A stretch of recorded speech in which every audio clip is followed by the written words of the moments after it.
नमस्कार, कैसे हैं आप सब। आशा करता हूँ मस्त होंगे। टमाटर के भाव तो आपको मिल रहे हैं, लेकिन आपकी जो फसल है वह सुरक्षित नहीं है। ज़्यादा बारिश के कारण, बेमौसम बारिश के कारण आपकी जो टमाटर की फसल है उस पर काफ़ी समस्याएं आ रही हैं। आज इस वीडियो पर हम समझने की कोशिश करेंगे कि ज़्यादा बारिश के कारण और इस मौसम के परिवर्तन के कारण जो समस्याएं आती हैं हम उनसे कैसे निपट सकते हैं। चलिए वीडियो की शुरुआत करते हैं। मैं हूं राकेश साहू, आप देख रहे हैं एग्रो जीवन बातें किसान की। जानकारी पसंद आए तो वीडियो को लाइक करें, चैनल पहली बार चैनल को सब्सक्राइब करें और आपकी मंडी पर टमाटर के भाव क्या चल रहे हैं हमें कमेंट बॉक्स पर जरूर लिखें अपने मंडी के नाम के साथ। चलिए सबसे पहले हम ये समझते हैं कि अभी के समय पर टमाटर की फसल पर कौन कौन सी समस्याएं आ रही हैं। तो उन पर यदि हम देखें तो सबसे पहली समस्या हमारी फसल पर आती है ब्लाइट की, लेड ब्लाइट, और दूसरा हमारा बैक्टीरियल ब्लाइट। इसके अलावा अगर हम देखें तो इंसेक्ट की समस्या भी हमारी फसल पर अभी के समय पर आ रही हैं। उन पे एक तो वाइट फ्लाई कुछ समस्या हमें देखने को मिलती है, माहो की समस्या हमें देखने को मिलती है, थ्रिप्स भी कहीं कहीं दिखाई देता है, और इसके साथ में माइट की समस्या भी हमारी फसल पर आती है, और फल छेदक की समस्या सबसे बड़ी है। इसके अलावा यदि हम देखें तो जो मौसम का उतार चढ़ाव है, जैसे कि तुरंत बारिश हो जाना, इसके बाद फिर धूप खिल जाना बहुत तेज़, उस पर भी हमारी जो फसल है वह स्टेज पर चली जाती है और फलों का साइज नहीं आ पाता है। तो ये तीनों समस्याओं को हम सॉर्ट आउट करेंगे। सबसे पहले हम समझते हैं कि हम लेड ब्लाइट और बैक्टीरियल ब्लाइट को कैसे कंट्रोल कर सकते हैं। तो मैं आपको बता दूं कि इस समय पर जो लेड ब्लाइट आती है उसके लिए आपको कुछ दवाओं का स्प्रे करना पड़ता है, और बैक्टीरियल ब्लाइट के लिए बैक्टीरियासाइड का इस्तेमाल करना पड़ता है। तो यदि हम लेड ब्लाइट के लिए देखें तो हम 2-3 ब्रांड आपको बताते हैं। उन पर यदि हम देखें तो देखो, सबसे पहला है डाइफेनाकनोजोल, जो कि स्कोर के नाम से आपको मिलेगा। दूसरा इसके अलावा टेबिकोनाजोल है, यानी कि जोल ग्रुप के जितने भी फंगिसाइड हैं यह लेड ब्लाइट पर आपका अच्छा काम करता है। ठीक है, तो उनका इस्तेमाल आप कर सकते हैं। जैसे ब्रांड नेम अगर देखें तो स्कोर है, स्कोर पर डाइफेनाकनोजोल होता है, तो आप उसका इस्तेमाल कर सकते हैं। दूसरा एमिस्टोर टॉप है, एमिस्टोर टॉप में डाइफेनाकनोजोल प्लस आपका एजेस्ट्रोबिन होता है, उसका भी आप इस्तेमाल कर सकते हैं। कस्टोडिया का इस्तेमाल आप कर सकते हैं, कस्टोडिया में भी एजेस्ट्रोबिन प्लस आपका टेबिकोनाजोल होता है। आप फॉलिक्योर का इस्तेमाल कर सकते हैं, उसमें सिंगल टेबिकोनाजोल होता है। बोनस का इस्तेमाल कर सकते हैं जिसमें कि टेबिकोनाजोल होता है। आप सामिर का इस्तेमाल कर सकते हैं जिसमें कि कैप्टान प्लस आपका टेबिकोनाजोल होता है। ये जो फंगिसाइड आपको बताया मैंने, इनको आप बारी बारी से इस्तेमाल कर सकते हैं। अब हम बात करते हैं बैक्टीरियल ब्लाइट की। तो बैक्टीरियल ब्लाइट के लिए आपका सुकोमाइसिन है, स्टेप्टोसाइक्लिन है, आपका बेलेडामाइसिन है, इनका इस्तेमाल आप कर सकते हैं। एक मल्टीप्लेक्स कंपनी का बैक्टीरियास के नाम से आता है, उसका भी आप इस्तेमाल कर सकते हैं।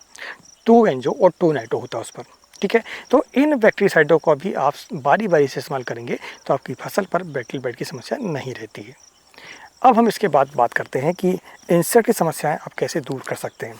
तो इंसेक्टों में यदि हम देखें तो जो रसूचक कीट है उनमें जैसे कि थ्रिप्स है, माहो है, आपका वाइट फ्लाई है, ये समस्याएं हैं। तो इसके लिए आप इमिडाक्लोपिड है, थाइमाथाक्सम है, कार्टाप हाइड्रोक्लोराइड है, एसिटामिनोफेट है, इनका समय समय पर आप जो है बारी बारी से हर 8 दिन में कम से कम एक स्प्रे आप ले लेते हैं तो आपको ये समस्याएं नहीं रहती हैं। इसके अलावा अगर हम देखें तो फल मक्खी की समस्या यानी कि फल छेदक की समस्या आपको काफ़ी दिखाई देती है। तो फल छेदक के लिए अगर शुरुआत में हम देखें तो हमें इमामेक्टिन बेंजोएट 5% जो आता है उसका हमें इस्तेमाल करना चाहिए 100 ग्राम प्रति 200 लीटर पानी के लिए। इसके अलावा यदि कंट्रोल नहीं होती है तो डेलीगेट का इस्तेमाल कर सकते हैं, फेम का इस्तेमाल कर सकते हैं, कोराजेन का इस्तेमाल आप कर सकते हैं। इन चारों जो इंसेक्टिसाइड हैं उनका इस्तेमाल आप जो है बारी बारी से यदि करते हैं तो आपकी फसल पर जो फल छेदक की समस्या है वह दूर हो जाती है आपकी।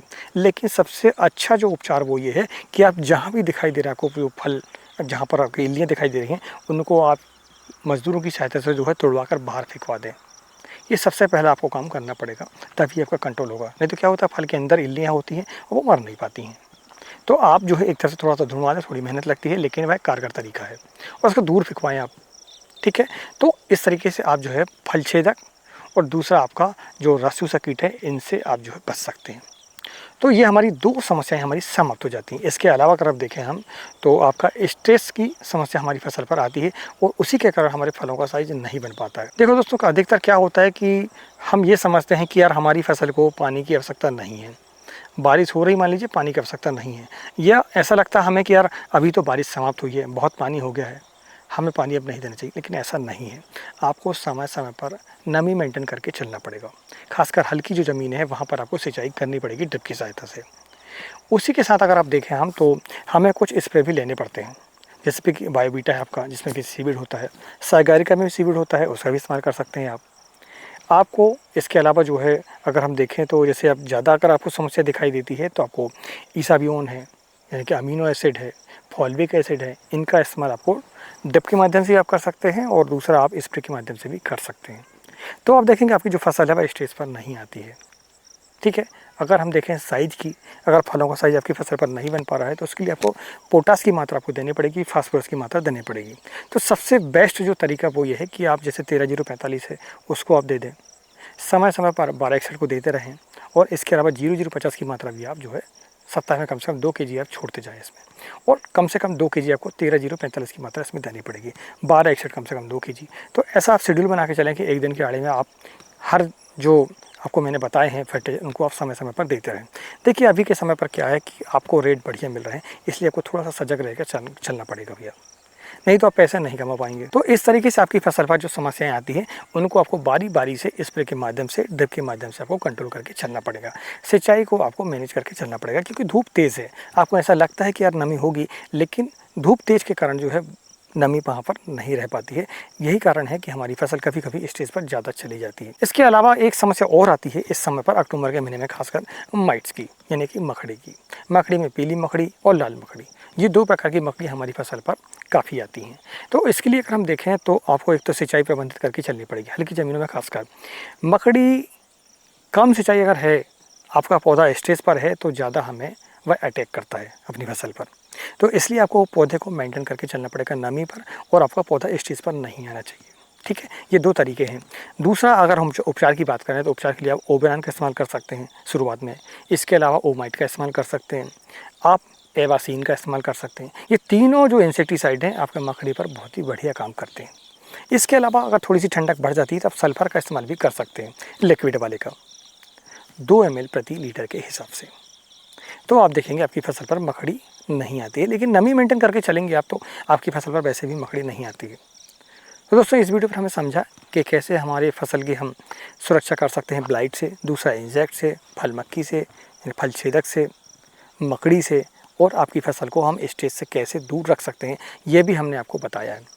अगर जानकारी पसंद आई हो तो वीडियो को लाइक करें, चैनल पहली बार चैनल को सब्सक्राइब करें, और आपका कोई सवाल हो तो हमें कमेंट बॉक्स पर जरूर लिखें, हम उसका जो है उत्तर देने की कोशिश करेंगे आपको। चलिए आज की वीडियो में इतना ही, मिलते हैं एक नई वीडियो में एक नई जानकारी के साथ। तब तक नमस्कार, जय हिंद, जय किसान, जय जवान।